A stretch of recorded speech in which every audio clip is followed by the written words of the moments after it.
नमः शिवाय मेरे प्यारे यजमानों, कैसे हैं आप। आशा करती हूँ सफल होंगे, कुशल होंगे और अपनी लाइफ को एंजॉय कर रहे होंगे।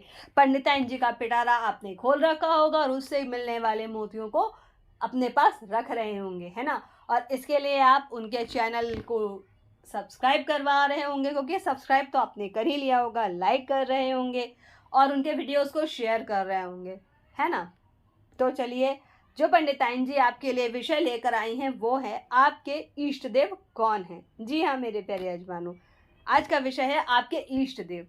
भारतीय धार्मिक मान्यताओं के अनुसार ईश्वरीय शक्ति की उपासना अलग अलग रूपों में की जाती है। यजमानों, जैसा कि अपने हिंदू धर्म में 33 कोटि देवी देवताओं को पूजनीय माना गया है, विभिन्न शक्तियों के रूप में इनकी पूजा की जाती है। और यजमानों, हमारी ज़िंदगी में ज़रा सी भी प्रॉब्लम आती है, हम अक्सर अपने घरों में ग्रह शांति, हवन या पूजन करवाते रहते हैं और ना जाने कितने उपायों के रूप में कई देवी देवताओं की आराधना मंत्र एक साथ कर बैठते हैं। और एटलीस्ट होता क्या है, कोई रिजल्ट नहीं आता, हम किसी भी देवता को हैप्पी नहीं कर पाते। जैसा कि कहा जाता है कि एक साथ है सब सद है, सब साथ है सब जाए। तो यजमानों, आज आपकी पंडिताइन जी आपको आपकी कुंडली के आधार पर आपके इष्ट देव का निर्धारण करके बताएंगी। ठीक है, आप जज कर लीजिएगा कि आपका लग्न क्या है, या आप किस दिन पैदा हुए हैं, है ना, या आपकी राशि क्या है। तो चलिए फिर देखते हैं। अगर हम अपने इष्ट देव को जान लें तो कितने भी प्रतिकूल ग्रह हों, कितनी भी प्रतिकूल परिस्थितियां हों, सब हमारे पॉजिटिविटी में बदल जाएंगी, हमें कोई नुकसान नहीं होगा। हम सब पूजा तो रोज़ ही करते हैं और सब अपने अपने भगवान की पूजा करते हैं और उनसे कोई ना कोई विश ज़रूर रख देते हैं। इस टाइप की जो पूजा होती है उसको हम कहते हैं सकाम पूजा। जी हाँ, हमने भगवान को काम सौंपा और उसके लिए हमने पूजा करी। और एक दूसरी भी पूजा होती है जिसको निष्काम पूजा कहते हैं, उसमें कोई लोभ नहीं होता, हम भगवान को कोई भी विश पूरी करने को नहीं कहते, बस हम उनकी पूजा करते हैं। पर ये सकाम पूजा ना बहुत कम लोग करते हैं। ठीक है, तो बहुत सारे लोगों को ये शिकायत रहती है कि उनको उनकी पूजा का फल नहीं मिलता है, उनको जो जो करते हैं काम उसका रिजल्ट नहीं आता, कुछ भी सक्सेसफुल नहीं होते। तो इस मानो मैं आपको बताना चाहूँगी, आप खुद सोचो, यदि आपको काम इलेक्ट्रिक बोर्ड से है और आप नगर निगम जाओगे तो आपका काम कैसे बनेगा, है ना। यानी आपको इलेक्ट्रिक से रिलेटेड प्रॉब्लम है और आप नगर निगम चले गए, तो कैसे वो आपका प्रॉब्लम सॉर्ट आउट करेंगे। ठीक इसी तरीके से आप जिस भी भगवान की पूजा करते हैं, मैं ये नहीं कह रही हूँ कि आप गलत करते नहीं, आपको ये नहीं करना चाहिए, पर वो खास डिपार्टमेंट तो जान लीजिए कि आपको इसी डिपार्टमेंट में अपनी सारी कंप्लेंट्स डालनी है। ठीक है, तो अब हम जानेंगे आपकी लग्न के अनुसार आपके इष्ट देव। चलिए फिर जानते हैं। मानो आपके लग्न मेष है, वृश्चिक है, तो दोनों का स्वामी मंगल हुए। आपको इष्ट कौन हुए, हनुमान जी और राम जी, है ना। और यदि आपकी जो लग्न है वो वृष है या तुला है, दोनों का स्वामी शुक्र हुआ। पूजा किसकी करनी है, दुर्गा जी की। जी हाँ, यानी माता रानी की पूजा आपको करनी है, ये आपकी इष्ट देवी हुई। फिर आते हैं कर्क राशि, स्वामी चंद्र, आराध्य भोलेनाथ शिव जी, आपको शिव आराधना करनी है। ठीक है, फिर आते हैं सिंह लग्न, सिंह लग्न के स्वामी भगवान सूर्य। ठीक है, तो आपको किसकी उपासना करनी है, आपके लिए कौन हुए ये इष्ट देव, गायत्री माता और हनुमान जी। अब चलते हैं धनु और मीन, दोनों के स्वामी गुरु।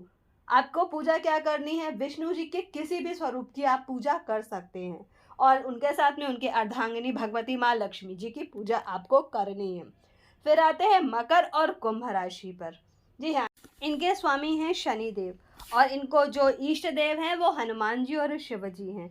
यजमानो, लग्न के अतिरिक्त पंचम व नवम भाव से भी हम ग्रहों के अनुसार भी पूजा से लाभ ले सकते हैं। इष्ट देव की आराधना के साथ रोज 1 या 2 माला मंत्र जाप कर लेना, चमत्कारिक फल देंगे ये आपको और आपके संकटों से रक्षा करेंगे। ये माला वाला थोड़ा ज़्यादा हो गया, 5 7 9 11 बार पढ़ लेंगे, चलो चलेगा। ठीक है, और एक बात का विशेष ध्यान रखें मेरे प्यारे यजमानों, जिस टाइम पर आपने एक बार पूजा स्टार्ट कर दी, वो ही सेम दैनिक पूजा में वो ही समय रखिएगा, समय को ऊपर नीचे मत करिएगा, ठीक है। और एक आपको बात बताएं, यदि आपने अपने इष्ट देव की आराधना मन से कर ली ना, तो आपको सफल होने से कोई नहीं रोक सकता, वो आपके साथ हमेशा रहेंगे। अब हम इनकी आराधना करते समय जपने वाले मंत्रों को जान लें।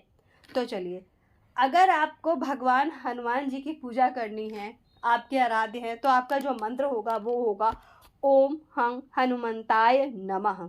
जी हाँ मेरे प्यारे यजमानों, ओम हं हनुमंताय नमः। अब दूसरे भगवान भोलेनाथ जी, उनका मंत्र है ओम रुद्राय नमः, ओम रुद्राय नमः। फिर गणेश जी, गणपति है ना, उनका मंत्र है ओम गंगणपतये नमः। क्या मंत्र है? ओम गंगणपतये नमः। अब आते हैं माँ भगवती दुर्गा माँ पे, उनका क्या है? ओम दुम दुर्गाय नमः, ओम दुम दुर्गाय नमः, ये उनका मंत्र है। अब आते हैं भगवान श्री राम पर। जी हाँ, उनका मंत्र है ओम राम रामाय नमः, ओम राम रामाय नमः।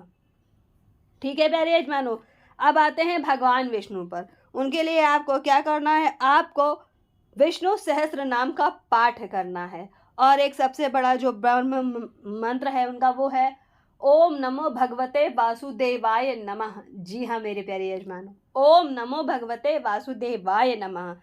और अब आते हैं लक्ष्मी जी। जी, उनके लिए क्या मंत्र है?